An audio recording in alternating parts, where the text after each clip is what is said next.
All right, everybody, here we are back again. This is Dave at Soul-Fragments Lapidary.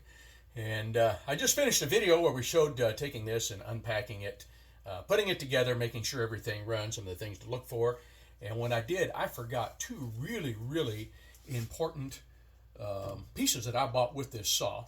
One was this hood that you see right here, and the other was this vise. And when I put that together, I'm thinking, what is missing? There's something that I should be doing. And then I started to use a saw a few minutes ago, and I turned around and I remembered what it was. Now, this hood is really nice. It has one little catch to it. Move this vise out of the way. When you put it down, the screw that holds in this splash guard, you have to bend that vise out around that so it sits in. So I'm going to talk to John and Sherman about maybe making this notched so it will sit around that screw. I'll take this one back out. I'll mark it and I'll notch it myself. If you do that, you just want to be really careful so that you don't break this. It is a type of a plastic. It's a resin bond of some kind. So you want to be careful about cutting it or using a drill. Do it in such a manner that you know that you're not going to break it. So, but for what I'm doing here, really it is not ideal because I want to be able to make a video of what I'm doing on the cuts. So I'm going to take this off. I'm going to set it over here on my stool. And then the vise, of course, right now I'm not going to use because I'm not slabbing anything at the moment.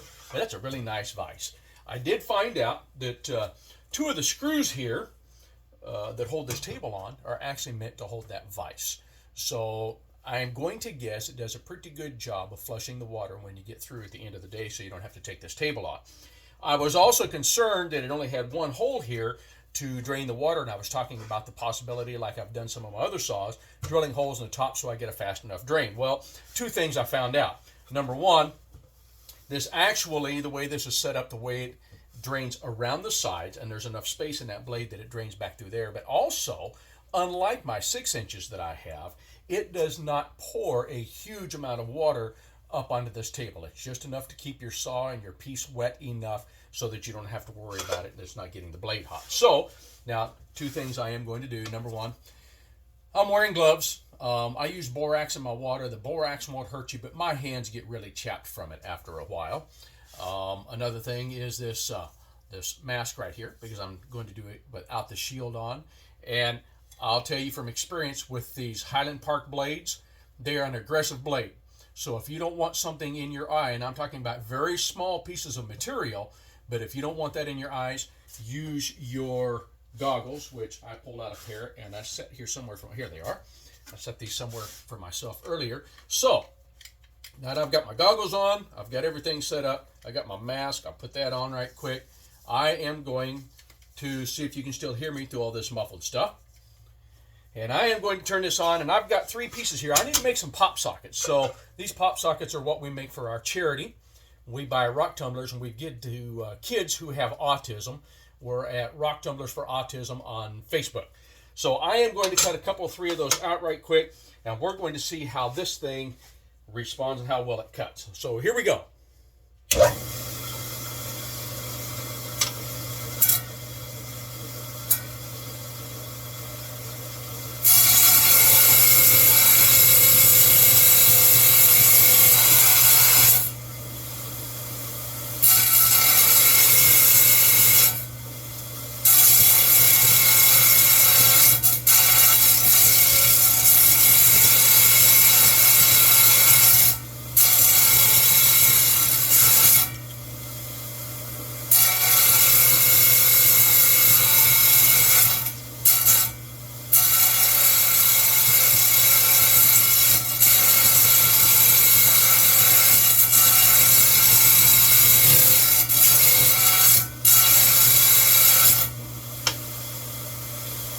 That was fairly close. I can't complain about how it pushes the material through.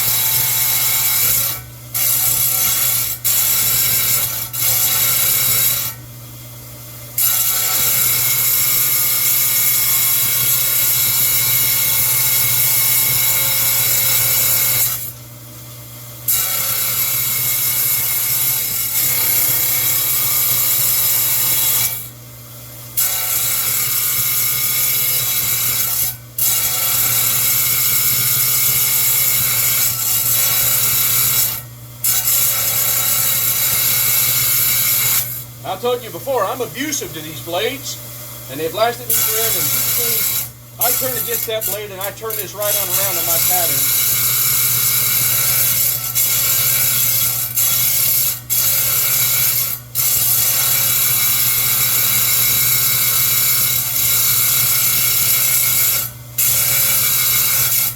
This is one blade that I found I can tell you will take that abuse. Here we go. We're going to cut a piece of Imperial Jasper. This was polka dot agate, and this was a petrified wood I picked up.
All right, I'm going to run one of these through. We're just going to see how well it does here. I'm going to pick this up just a hair.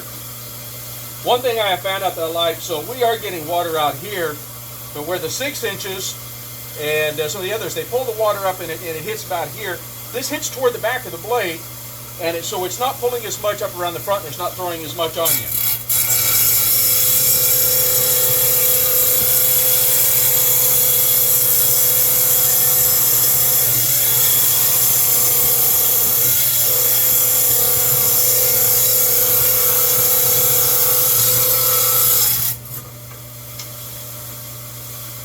I don't know if you can see what kind of that is, but that just cruised right on through there.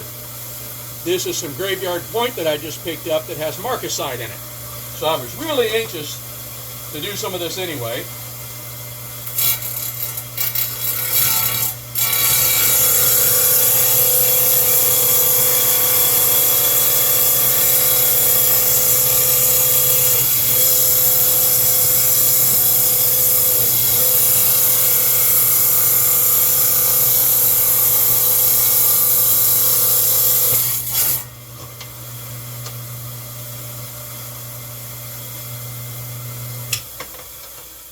Well, I'll tell you, I'd have a hard time complaining about a cut like that, the way that this went through. And that's some pretty grainy stuff right there in spots. I mean, but you can definitely feel what would go in your eye if you weren't wearing glasses or you got that in the wrong place. I have a mess on the top of my table. Let's see how well this drains. I'll just pour some of that right over the top of it like that. Look at that. There's drains all the way down around the sides. Typically what I do when I'm through with my trim saws, we have this 1/2 inch on the front of the saw right here, and you can't see it with the way the camera is positioned. I usually have a downspout, and I have a water hose directly outside that I'll come in, and when I'm finished, I'll pull my blade guard up as far as I can. I'll take that water hose, and I'll gently spray this whole thing down, and I'll run enough water through there. It flows well enough that it will flush everything right out this front drain right here down into a 5-gallon bucket that I use. Then when I'm finished, I just empty the 5-gallon bucket. So, but you know, not bad at all. I love the way that blade cuts. There's just, when I first started it up, there is just a little bit of wobble in that blade. It's not much. It wasn't enough to make it chatter, to make it cut odd. But the blade, when I laid it on a flat surface, wasn't quite flat. So I will be talking to Highland Park about that and see if that's normal, if they just had something go on. Who knows? It's the first time I've had problems with any of their blades that I bought. I'm going to take this crazy thing off of here. And so otherwise, I'm happy with this saw. I'm happy with the way that blade cut. I was pushing pretty hard on that. It didn't bind. It didn't slow down. It just went right on through. And that blade will do that for a long time. I've had the blade on my 6-inch over there for close to 4 years. I use it the same way. Sometimes I'll cut 50 to 75 cabs at a time before I'm done. So that blade has had a lot of use. I can't say that I have a saw sitting over here, the one that Johnson Brothers sells, and the blade that is on that, I've never been happy with any of those little blades that I've bought from them or anybody else. I have the MK blades. I'm not happy with MK blades in comparison to this blade right here. So these I will stick with. Now, one of the things that I talk about being able to abuse this blade, you can either trim your cabs close here, or you can trim them on your hard wheels. This is a $50 blade when it wears out, and I mean it's going to be a long time before it wears out. Most especially if you use centered wheels like I do, they're a lot more expensive than $50, and every inch that you have to cut off costs you money. On plated wheels, it's even more. You'll wear those out a lot faster. So having a blade like this on a saw that you can abuse the way that I just did, and you can trim those so close. And I literally, you saw me, I was turning that in a circle as I was going around, using the outside of this blade, using the middle of that blade. It'll keep doing that forever. So, alrighty. Well, I think that's about all I can do on these. I've got 2 videos now. You've seen how the thing goes together. You've seen how it cuts. I am happy with it. I don't think I have had a Highland Park product yet that I wasn't happy with. And see, I have 1, 2, 3, 4. What have I got? 5 of their saws. I've got their Everclean. I have several pieces of their equipment. I even have their little hand water grinder. And so far, everything that I've bought from them, I've been happy with. I can't complain.